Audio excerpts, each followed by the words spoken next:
धोतिया पहिरी पापा बनले पगड़िया हाथवा में लियाले रुमाल हाथवा में लियाले रुमाल बेटी के सूरत देखी बेटी के मम्मी से बोले कह धनी का काया दे कह धनी का काया दे कोई सना घर भर खोजबे धनिया कौन नगर कौन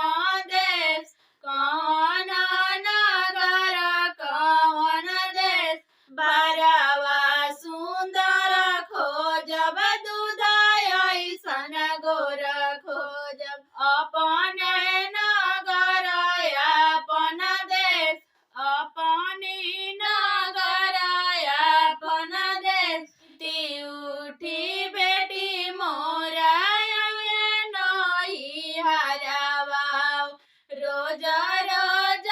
मिलिए समाचार रोज रोज मिली समाचार बोलिया तब बोले लुए मोरे धनिया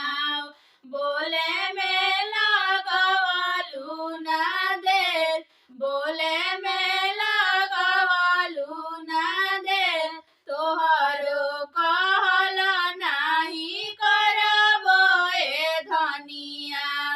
भले मुरैया मुँह फेर भले तुरैया मुँह